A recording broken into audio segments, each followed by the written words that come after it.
Sebelumnya, Assalamualaikum warahmatullahi wabarakatuh. Perkenalkan saya Muhammad Abashirian dengan NIM B100210580.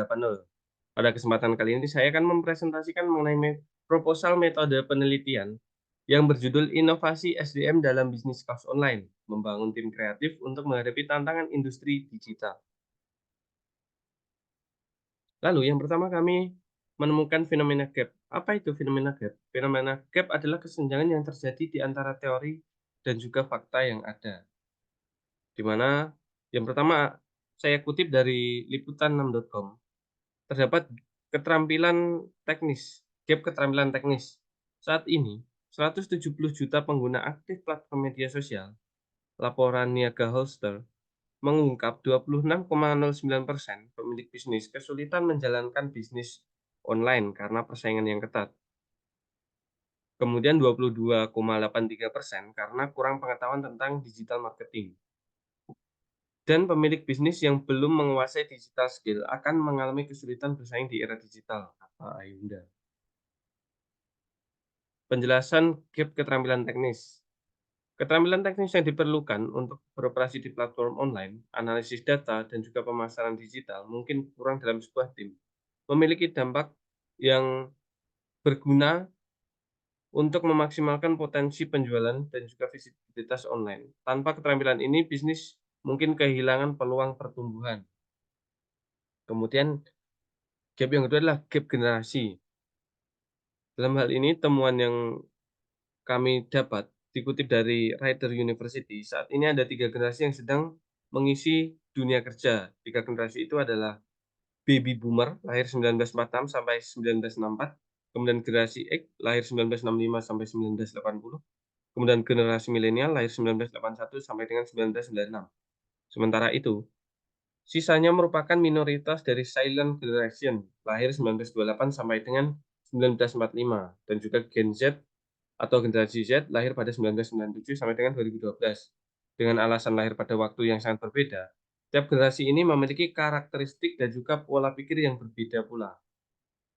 Merujuk pada perbedaan dalam pandangan, nilai, gaya kerja, dan juga preferensi antara kelompok, generasi yang berbeda dalam suatu organisasi atau tim yang memiliki dampak munculnya ketidakcocokan budaya, sulitnya integrasi anggota tim, dan juga ketidaksetujuan terhadap aturan organisasi. Alasan penelitian ini adalah pengelolaan platform online, analisis data, dan juga pemasaran digital yang mungkin kurang menjadi perbedaan dalam pandangan, nilai, gaya kerja, dan preferensi antara kelompok generasi yang berbeda dalam suatu organisasi. Dapat diatasi dengan rekapitulasi dampak dan pentingnya mengelola gap keterampilan teknis, serta penekanan pada perlunya strategi berkelanjutan, berguna untuk meningkatkan inovasi SDM dalam sebuah bisnis. Kemudian pengelolaan yang bijak dapat menjadi sumber daya yang berharga dalam organisasi. Memahami dan juga menghormati perbedaan generasi adalah langkah penting untuk menciptakan lingkungan kerja yang inklusif dan juga produktif. Berikut adalah kerangka konseptual.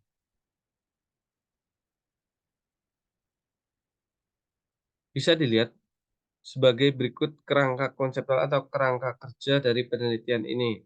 Yang pertama ada inovasi manajemen, kemudian kinerja, dalam hal ini ada variabel penghubung yaitu teknologi informasi dan juga dinamika pasar dan juga tren konsumen.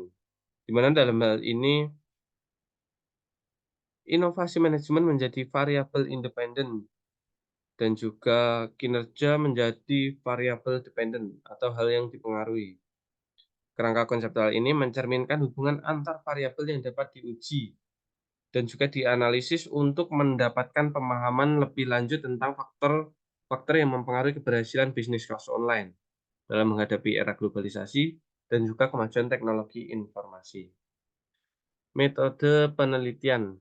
Desain penelitian ini diarahkan menggunakan pendekatan kuantitatif explanatory, sebuah metode yang memungkinkan pengumpulan dan juga analisis data berbasis angka untuk menjelaskan memahami hubungan antara variabel penelitian. Dalam konteks penelitian ini, pendekatan kuantitatif dipilih untuk memberikan kerangka kerja yang lebih terstruktur dalam mengungkapkan strategi inovatif yang diimplementasikan oleh perusahaan kelas online. Pengumpulan data dilakukan melalui survei yang disebar kepada sejumlah perusahaan kaos online menjadi subjek penelitian. Pemilihan sampel perusahaan didasarkan pada reputasi positif yang memiliki atau yang dimiliki oleh perusahaan-perusahaan tersebut dalam industri. Hal ini bertujuan untuk memastikan representasi yang baik dari praktik inovatif yang dapat memberikan wawasan lebih mendalam tentang strategi inovatif dalam membangun tim kreatif di bisnis kaos online. Kemudian selanjutnya ada kuesioner. Kuesioner ini kami kelompokkan menjadi beberapa bagian. Yang pertama dari variabel independen sendiri, variabel penghubung, variabel dependen, dan juga hubungan antar variabel. Variabel independen, inovasi manajemen SDM atau X1, ada 7 pernyataan yang bisa dijawab dengan jawaban sangat setuju, setuju, netral, tidak setuju, dan juga sangat tidak setuju. Yang pertama, perusahaan telah mengembangkan strategi baru untuk membangun tim kreatif dan meningkatkan motivasi mereka. Kemudian perusahaan sering membentuk tim kreatif dengan fokus pada inovasi dalam pengelolaan sumber daya manusia atau SDM. Yang ketiga, perusahaan melakukan pengembangan keterampilan individu dalam tim melalui pelatihan dan juga pengembangan. Kemudian yang keempat, perusahaan merancang strategi baru untuk membangun tim kreatif. Yang kelima, perusahaan menekankan inovasi dalam pengelolaan SDM saat membentuk tim kreatif. Yang keenam, perusahaan memiliki program khusus untuk memotivasi tim kreatif dalam mencapai tujuan inovasi. Dan yang terakhir, perusahaan mengukur dan mengevaluasi efektivitas strategi pengembangan keterampilan individu dalam tim. Kemudian yang kedua, variabel penghubung, penggunaan teknologi informasi atau X2. Ada 7 pernyataan yang jawabannya sama dengan kuesioner yang pertama.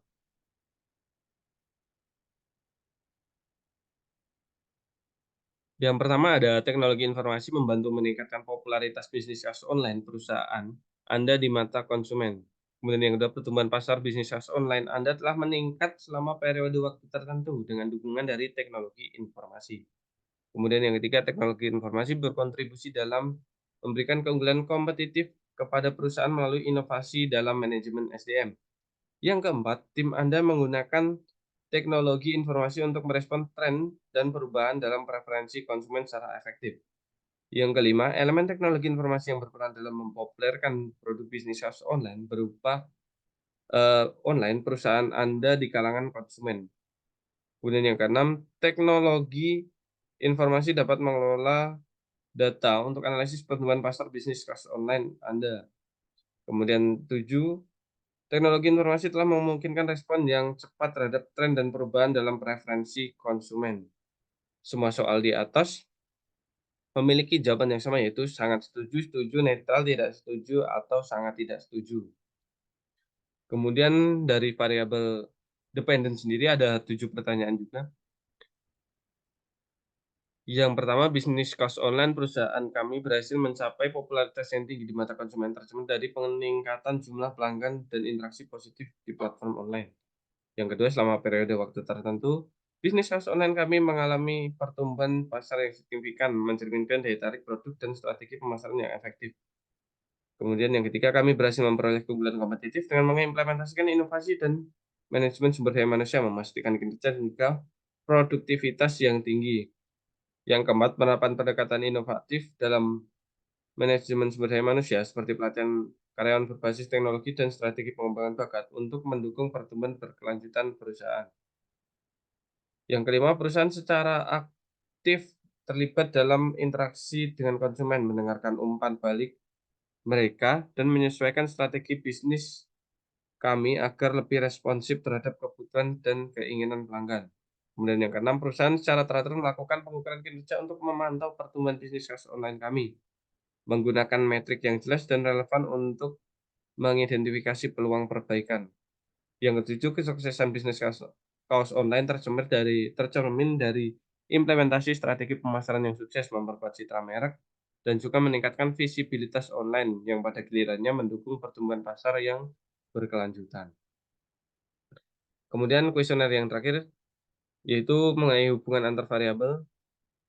Inovasi dalam manajemen SDM memiliki potensi untuk secara positif memperkuat keberhasilan bisnis kasus online. Yang kedua, penerapan teknologi informasi dalam manajemen SDM dapat secara signifikan meningkatkan efisiensi operasional dan berkontribusi terhadap kesuksesan bisnis kasus online. Yang ketiga, respon yang cepat terhadap dinamika pasar dan juga tren konsumen merupakan faktor kunci yang dapat mempengaruhi daya saing bisnis kasus online. Kemudian yang keempat, kemampuan berinovasi dalam manajemen SDM dapat menjadi keunggulan kompetitif yang berdampak positif pada pertumbuhan bisnis kasus online. Pemanfaatan teknologi informasi dalam manajemen SDM dapat memberikan keunggulan operasional yang berpotensi meningkatkan daya saing bisnis kasus online yang keenam, adaptasi terhadap perubahan pasar dan perkembangan tren konsumen merupakan strategi yang penting untuk mempertahankan dan meningkatkan daya saing bisnis kasus online. Dan yang terakhir, inovasi dalam manajemen SDM terutama yang didukung oleh teknologi informasi dapat menjadi pendorong utama keberhasilan bisnis kasus online di era digital saat ini. Sekian presentasi dari saya, kurang dan lebihnya mohon dimaafkan. Wassalamualaikum warahmatullahi wabarakatuh.